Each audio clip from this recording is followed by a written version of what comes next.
Hello and welcome to What the F*** Just Happened Today, your essential guide to the daily shock and awe in national politics. I'm Joe Amditis. Let's get to it. It's Monday, December 5th, 2022. Welcome to day 685. Early turnout in Georgia's Senate runoff race between Raphael Warnock and Herschel Walker has broke daily voting records 3 times since the polls opened. Ahead of the Tuesday runoff, more than 1.85 million Georgians have voted early, including more than 76,000 who did not turn out during the general election. Although Democrats have already secured control of the Senate, the party is seeking an outright majority instead of a 50-50 split and power-sharing agreement that's currently in place.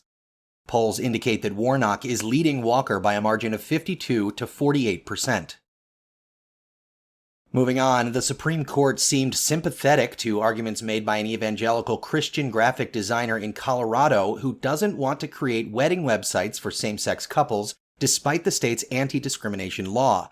The case concerns Lori Smith, who wants to create customized wedding websites to tell the stories of heterosexual couples, quote, through God's lens, end quote.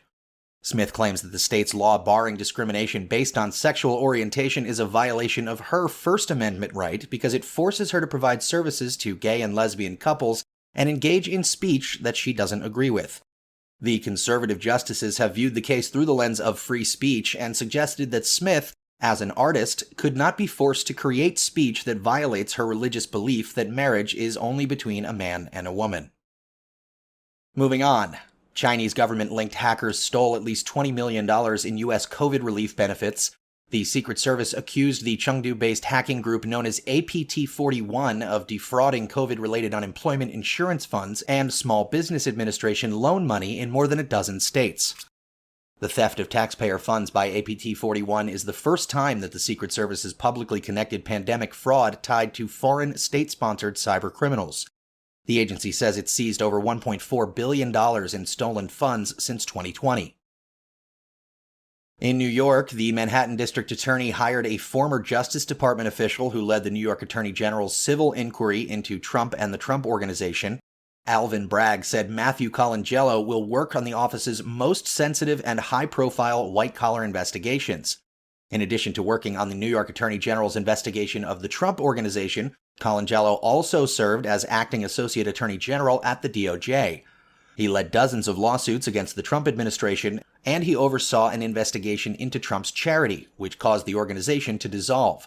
Bragg took office in January despite the departure of 2 of his most senior prosecutors in February, and said his office's investigation of Trump is ongoing. And finally, Trump, falsely citing massive fraud in his 2020 loss to Joe Biden, called for the termination of the Constitution and all rules to declare himself the, quote, rightful winner, end quote. Despite only a handful of Republican lawmakers condemning his assertions, the twice-impeached former president just 2 days later denied that he actually wanted to terminate the Constitution. Trump's rant on his personal social network Truth Social came after the release of internal Twitter emails showing deliberations over the company's decision in 2020 to block links to a New York Post article describing emails found on Hunter Biden's laptop. Quote, attacking the Constitution and all it stands for is anathema to the soul of our nation and should be universally condemned, said White House spokesperson Andrew Bates in a statement, adding, quote, you cannot only love America when you win, end quote.